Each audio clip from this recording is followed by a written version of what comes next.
Boas palavras para um bom dia.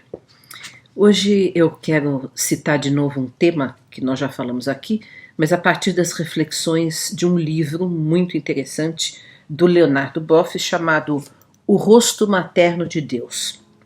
Essa ideia de que na tradição ocidental, do cristianismo, também do judaísmo, Deus é sempre identificado como masculino, tanto que Jesus mesmo chamou Deus de Pai.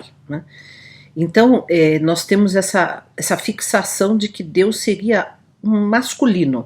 E por isso até, na tradição católica, por exemplo, temos Maria, que é a interventora, intercessora junto a Deus, porque no fundo, para nós, Deus representa aquela justiça, aquela justiça masculina, É difícil para nós entendermos o aconchego misericordioso, amoroso de Deus. Então, nós nos dirigimos muitas vezes, na tradição cristã, a Maria como uma intercessora junto a Deus, no sentido porque Deus então não teria esse aconchego misericordioso materno. Então, o Leonardo Boff vai discutir algumas coisas interessantes aqui nesse livro.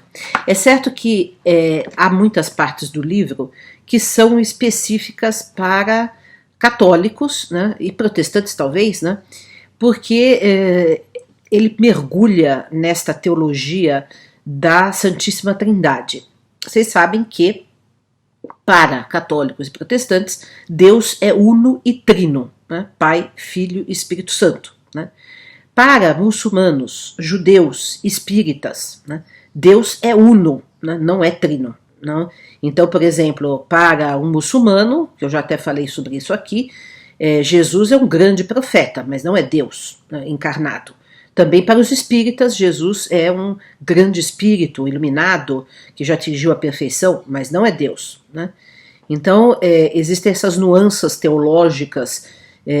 Então, mas eu não vou citar, não vou me adentrar por isso, Eu só estou aqui supondo Deus, falando de Deus, seja ele uno ou trino, uno e trino ou só uno, como que nós vamos entender essa questão da face materna de Deus? Olha só o que o Leonardo fala.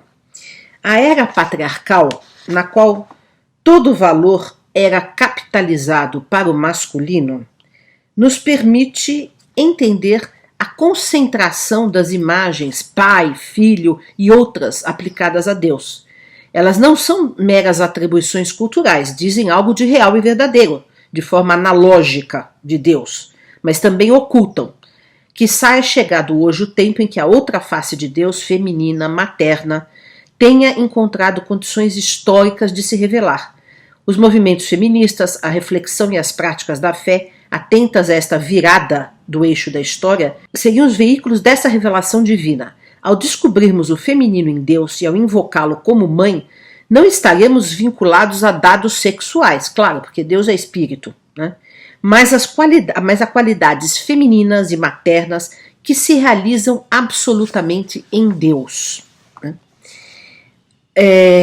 Olha só como ele explica essa questão das qualidades femininas. Há um princípio teológico básico que diz que toda perfeição pura reflete Deus. Em sua última raiz em Deus, tem sua última raiz em Deus e pode ser atribuída a Deus. Então, por exemplo, a bondade. A bondade suprema é Deus. A perfeição suprema é Deus. O amor supremo é Deus. Quer dizer, Deus significa o absoluto em todas as perfeições. Todas as nossas considerações anteriores têm mostrado que o masculino e o feminino são perfeições de primeira ordem, a ponto do masculino ter servido como principal linguagem da revelação histórica de Deus no Antigo e no Novo Testamento. Temos mostrado também que o feminino possui igual dignidade que o masculino e, por isso, constitui-se em veículo também comunicador de Deus. Basta que recordemos do texto fundamental de Gênesis 1:27, onde transparece claramente que tanto o masculino quanto o feminino são imagens de Deus. Em outros termos, o que seja precisamente o masculino e o feminino encontra em Deus seu protótipo e sua fonte. assim como do Pai eterno nos vem toda a paternidade no céu e na terra, como diz Paulo, Éfesos 3,15, assim também toda a maternidade no céu e na terra vem da Mãe eterna.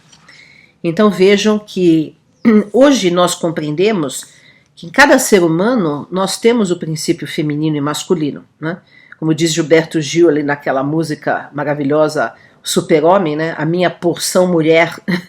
E assim todos nós, as mulheres têm uma porção homem, os homens têm uma porção mulher. Então nós mesmos somos psiquicamente constituídos dos dois princípios, né?